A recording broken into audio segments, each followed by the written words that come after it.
I was washing my face and I put my face up. I looked and the reflection I saw was my father. My father, even though I loved him, was a womanizer, abuser, was a biker, and he got into a lot of trouble. Mm-hmm. And at that moment, I have people that talk about flipping the switch on and flip the switch. I don't flip the switch. The switch is on. I'm never turning the switch off. Never turning the switch on. I turned it on and it stayed on.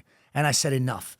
I have the shirts. I bet on me. And I just decided that I was going to pour into me, right? Mm-hmm. I talk about betting on myself. Everybody wants to bet on the easy thing. Lottery. Most people don't win the lottery. They want to do, all these get-rich schemes. If you want to invest in something, the biggest ROI, the return on investment you can do is invest in yourself. That's so powerful. And that's what I did. And I just used that at 17. I was going to join the military, and I wanted to become a Navy SEAL. You have to take an aptitude test, a test to see if you have what it takes, the brains to do it. I had to take that SOB 3 times. Mm-hmm. First time I took it, I bombed it. Second time I took it, I missed it by 1 point. And this is what I want to get at. There was a gentleman, in every podcast, there's that one person that was so impactful in your life. Mm-hmm. I have people, my grandfather, but his name was Wyan Coughlin. Second time I took it, I did exactly what most people do. I didn't ask for help. And I'll never forget it. I remember standing in front of him and tell me, because you have to wait about 6 months to a year. There's different variations and time periods of when you take it. And I knew I was destined for more than just the regular Navy, which I love the regular Navy. I love it. I love the Navy. Go Navy. But I knew I was put on this earth to do more. Mm-hmm. So the second time that I took the test and I missed it by 1 point, right? Like if a train's going 90 miles an hour east and one's going 90 miles, I don't know. I've never been on a train. If you have 3 holes in a boat, which one do you plug first? Put your finger in all 3 of them. I don't know, right? But there are equations, right? Yeah. So the second time he goes, I remember him sitting there and it was just a long pause. And sitting there trying not to cry because you're pouring yourself into this. When you really pour into it, he goes, why don't you just ask?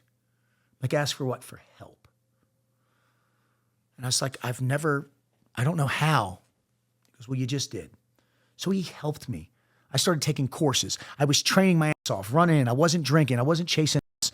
I was putting in the work because this is what life's about, putting in the work to get the results that you deserve. Year later, standing in front of him, standing at attention. I'm an E3, Seaman Care. That was my rank. Yeah. Sorry about that. And I'll never forget it. He's looking down and he's not even acknowledging me. He goes, how do you think you did? And I am shaking like a dog in a peach tree. I apologize, sir. I was shaking. Because I knew after this, that was it. And I said, I don't know. He goes, well, do you believe in yourself? I'm like, yeah. He goes, you passed. Now, here's where it gets good. And I want everybody to listen here because this is probably one of the greatest lessons I ever learned. He goes, do you want to ask me anything? And I said, yes. He goes, I know what you want to ask me. You want to ask me what your score was. And I said, I do. And he looked up at me. He goes, Ray, listen to me. Doesn't matter what your score is. What matters is what you're going to do with the score that you got. And to this day, that SOB, I love him. He still won't tell me his score. Wow. So when I went through SEAL training, it's 6 months long. 146 original started, 11 original made it. I was one of the original 11. I have no plan B. There was no plan B for me. Death was my only plan B. Wow. I know that sounds extreme, but I used that same mentality. First time I met my wife, I told her, you will be my wife. She's like, that's the dumbest pickup line I've ever heard. There she is. I honestly feel that, the code to winning, and I'm going to use that, is believing in yourself and taking, I have no plan B and I will not accept no. I will not accept no. I accept failure. I fail all the time. Now, here's something else that everybody needs to understand. I spoke to 2,000 kids in Maryland about a year ago, and I said, my name's Ray Cashcare. I'm a former Navy SEAL. I'm the biggest quitter you've ever met. You could have heard a pin drop. But let me explain what I've quit. I quit the drugs. I quit the drinking. I quit the self-sabotage. I quit the self-doubting myself. I quit not believing in me. I quit hanging out with toxic people. I quit this. I quit all the things that were holding me back, right? And then all of a sudden I realized it opened up all this free time to ... right? My 3 dots are to do 3 things, right?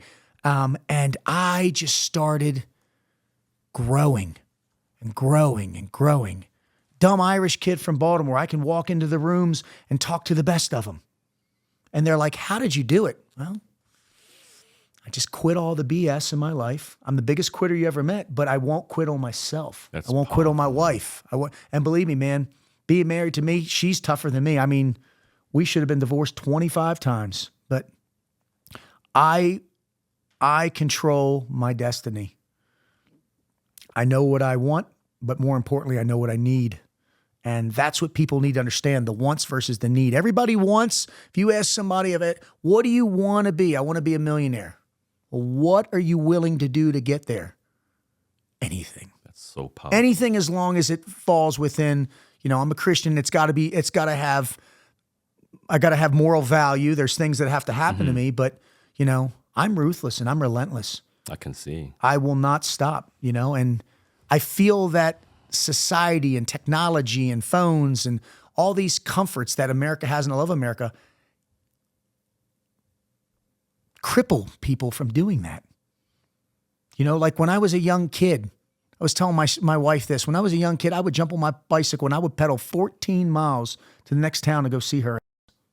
14 miles to go buy her a milkshake and come back. No phones, no nothing. So you're pretty much trying to say that the world has gone softer. The world has gone soft. Men have gone softer. Yeah, and I tell everybody always asks me,